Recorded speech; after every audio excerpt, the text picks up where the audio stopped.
Welcome to Conversations with Mr. A. This is your host, Anthony Abastilla, school counselor here at Chimacum Junior and Senior High. I'll be interviewing students, staff, community members, outside community members, hoping to provide them a voice to share their perspectives and insights.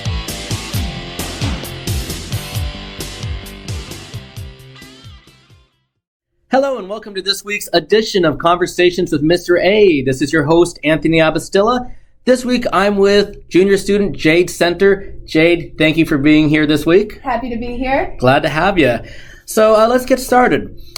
Before coming to Chimacum, came from other different school districts. Where'd you come from originally? Yes, sir. I am a recent transfer this year from Port Townsend High School. I was there almost all of my scholastic career besides second grade when I was here. So I had friends when I transferred, which was really nice. Was it a little bit of a difficult transition at first when you moved here? Oh, yeah. Really? I was really worried because Chimacum's seen in a much different social scene than Port Townsend. It's seen a lot more conservative, and I, if you know me, am not conservative. So I was really, really surprised how accepting everybody was and how everybody was so friendly with me.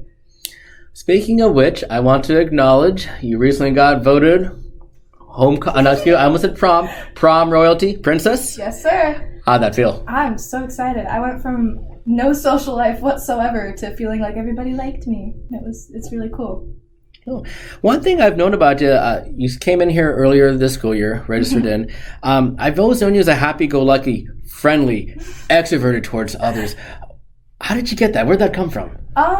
My big thing is, like I said, I didn't have the best social life back in PT, and so I knew what it was like to feel like a weird kid and like people didn't like you and like you didn't want to reach out because of that. So I make sure that I'm very boisterous and friendly so that people know that like, A, I'm a safe person. You can always come talk to me. I'm always here. But also, because then it kind of counteracts any anxiety I have. If I'm loud and I'm extravagant and very happy, then there's no real way to have negative views on me, except for that I'm obnoxious. Well, actually, that leads to the next question is, one thing I've known about you is you always have a heart to reach out to people, to include them, whether it's forming a little group, just making sure they're included. I was going to ask how that came from that experience. Very similar thing. I was the new kid at times, or I was just the weird kid, and it sucks. It sucks feeling alone. So anybody I see who kind of seems like maybe they're experiencing that, I try to make sure they come join, because they're usually the coolest people too, because they're quiet and they keep to themselves. They've usually got like the most loud personality. So even the introverted ones? Even the introverted ones, especially when you get to know them, like they go from real quiet to like this whole spunky person, and it is the best thing ever to watch. It's so great. So one thing I was going to also mention is, of course, going through the credit checks, your classes. You are one driven person academically. How did that come? What come about? I really didn't do well my freshman and sophomore year because I was online for a bit of it because of COVID. The pandemic. Yeah, and I flunked out of most of my freshman year. I didn't do very well. The only reason I passed was like pity points because of COVID. So when I got back into real school, I was so excited to have the chance to do well because I'm not driven enough for online school personally. So I got back and I was so excited to have the opportunity to be back in school. And I also know that like college and good grades are my only way out because I'm not from the most well-off family. So. Now, was it hard to catch up? Meaning that when we went back to in person and we went through the pandemic, was it hard to kind of get yourself motivated to grades weren't the best. I gotta like. It was kind of the opposite. Honestly, really? Doing so terribly before really pushed me forward because I knew that, A, now I had to make up for it all. All those low grades I needed to counteract and show that I could still do it. But I also really wanted to show myself because I felt really stupid when I first transferred. I was like, How so? Because I got low grades. I've never gotten low grades in my life. And then COVID happened and I was plummeting. So I transferred and I wanted to really prove to myself that I could still do it. That was the other thing. And I told my dad, I was like, I want a 3.6 GPA or above. And I ended up with a 4.48 with college classes. So I was very proud of myself. Congrats. That had to be hard. You just told me that you're not someone who does online classes, which is, people have different learning styles. That had to be hard to keep up with things, be motivated. Well, did you find it also hard socially? Because unfortunately, we had to stay home, Yeah. couldn't even get there. I would imagine, as someone as extroverted and friendly as yourself, that had to be hard for you. It was really rough, especially my mom's immune impaired, so I really wasn't allowed to go out and do anything. I was home all the time. So I ended up making a lot of online friends. I have friends all over the country, which is so rad. I could travel anywhere and go meet up with somebody that I've known for like 3 years at this point. So I used the internet a lot to make friends during that. It kept me sane. Is it nice to have friends in person, though? Yes, incredibly. So nice. I've never had better friends than I do right now. Awesome. I'm so grateful for them. Who do you got here? There's some of your friends. I've got a lot at this point. I've got Elena and Joe and Jaden and like so many people that if I list them all, I'm going to feel bad because I'm going to forget somebody, which is so cool. I've never had that much support in my entire life. That's awesome. Next year, we're approaching the senior year. Mm-hmm. Of course, we're going to be getting you ready for Yes, graduation. Sir. What do you see after high school? Like colleges or careers? What do you envision? I'm going to end up going to college, I'm sure. I want to go get my 4-year to start and then transfer to a higher, like, preferably Ivy League, but stuff happens, like a higher league school to go get my doctorate in psychology. I want to get my 10-year and try and... Do you know which colleges you're hoping to go into? I was looking at Berkeley at the moment. Berkeley? Yeah. Okay. So, but... Out of state? Yeah, I really don't want to be in state. Wazoo Vancouver was reaching out to me, so I was looking into that for like the beginning and my like my English credits and stuff that I don't get from here.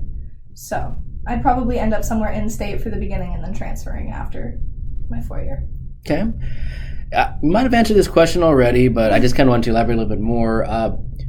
Best accomplishments up to this point. What would you consider to be your greatest accomplishments? At this point, coming back from COVID, honestly, coming back and like being able to function as a human, mm-hmm. It was such a like sudden drop off. I haven't been to school since 7th grade and I'm a junior now.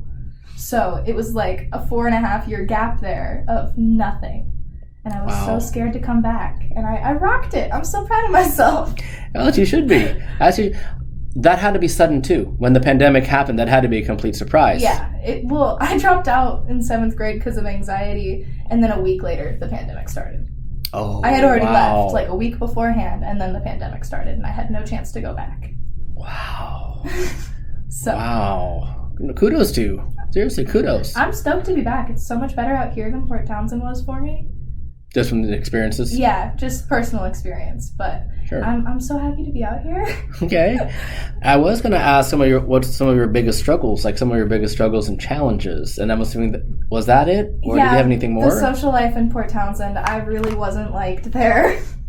But yeah, that was the biggest struggle. Kind of over it now. It's all good. Yeah. Most of your school career was in Port Townsend. Yes, sir. Then up to here. Yep.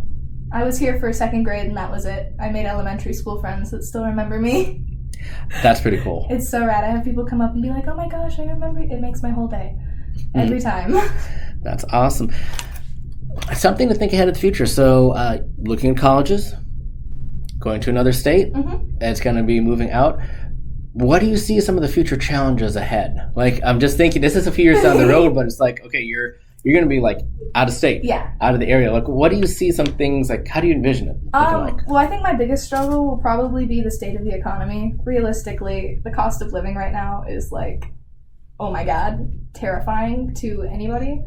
So I think it'd probably be money and trying to balance being able to have an income and still doing school, but also being lonely. The idea of living on my own kind of scares me a lot. I'm going to end up a crazy cat lady for sure. Do you foresee yourself meeting new people and connecting? Probably. But I also try to keep people at a safe distance, especially when I'm independent like that. Mm-hmm. Because otherwise, sometimes people can take all your energy. I'm real bad about giving everything to everybody. So I think when I'm on my own, I should definitely be focusing on like my career and housing and building a life to be able to then focus on having other people in it. Because I don't think it's fair to bring other people in when you haven't built your own. That's fair. That's more than fair. When you mentioned give everything, so do you mean that with people, friends, relationships, All just of it. your People pleasing emotions? to an extreme. Really? Yeah. It's all right though. I just want to make everybody happy all the time. Hard to say no. It's terrible saying no. Really? Why is that? I don't know. Probably something that I shouldn't talk about. Okay. All right. Fair enough. How you feeling coming to the senior year? So obviously we've only got 7-8 weeks left of this year. Summertime. So What are you envisioning for the senior year coming up? Probably pretty similar. I'm real excited, honestly. I'm pretty ahead on my credits, so I'm not going to be that busy. Mm-hmm. I can focus a lot more on like getting my college stuff together and getting my housing together because I turn 18 beginning of senior year. Uh-oh. Yeah. So I'm going to have a great senior year. I'm very excited. Anything for the summer? Summer plans? Summer thoughts? My baby sister's coming up from California. All right. How old is your baby sister? She's 4. She lives in California full time, and I only get to see her once in a while. So it's very exciting. How long? How long do you get to see? We've been apart for about 2 years. I've seen her once. Okay. So this is going to be important. Yeah, I'm really excited. She's here for 2 weeks. I'm excited for you. It's going to be great. Get some sunshine, get in the pool. That sounds like fun. Not the California heat she's used to, but she'll make do. Yeah, make it a little warm over here in the summer. We'll Okay. see how it is. Now, how would you tell? Okay, so next year you will be a senior. Mm-hmm. You've been here for most of the school year. Mm-hmm. What advice would you give a new person coming to Chimacum, whether they're a student, whether they're a staff, a newcomer? What would you tell them? Brand new person. Not to sound cheesy, but don't judge a book by its cover. Okay. Like, the people you would expect to be the most, like, clashing with your personality usually end up being so sweet. I transferred and I met a lot of people who seemed very polar opposite of me in what I perceived as a negative way, and then I got to know them, and it was astounding. They were such positive people. It was craziness. So my advice would be, like, don't assume anything about anybody. Did you have assumptions at first when you first came in? Oh, yeah. I was really nervous. I'm a bright-colored, like, alternative person going to a school that was known to be not the most friendly to that. And it was completely wrong. I was so excited. That's awesome. Well, let's have some fun. All right. I got a thing called word association. So what that means is I'll usually give you a word or 2 or 3, and just tell me the first thing that comes to mind. Okay. So it's kind of open-ended, random. So this one is a popular word. I always say this is the very first word every interview because people know this. Pickles. I love pickles. Okay. I love pickles so much. My first thought was fried pickles. You know, have you ever had it? I haven't had it. No, I'm not a pickle guy, but fried pickles. Fried pickles are so good. They're like a pickle with a crunchy outside. Just yes. Okay. All right. Scrumptious. Relationships. Oh dear. My first thought. Oh dear. Yeah. That's all. Okay. Funny people. Robin Williams.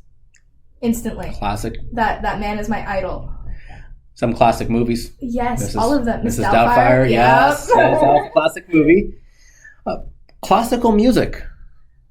My first thought was like headache. I played violin a lot. Did you? Yeah, I played violin in middle school, so now I despise classical music. How was that? How's that experience? I only knew how to play Lady Gaga. So which song? Bad Romance. I had on the violin. Yes, sir. On my purple sparkly violin. If you bring in a violin, you've got to play never this bringing sometimes. it in. No? No, sir. I'd love to hear that on the violin. I do it on violin, ukulele, and guitar. I was so proud of myself. You play the guitar? I play Lady Gaga on the guitar. Oh, okay. Okay. Very specific. Okay, no worries. Sports. Baseball. All the way. Your baseball. Who's your team? Oakland A's. Oakland A's? Yeah, right. I'm an Oakland fan all the way. I was Raiders until they went to Vegas. Not Mariners, though. No. Okay. I no judgment. It's okay. I shouldn't say that too loud. Yeah, no, not gonna judge you on that. No worries. Hygiene. Ooh, key. Very important. People, yeah.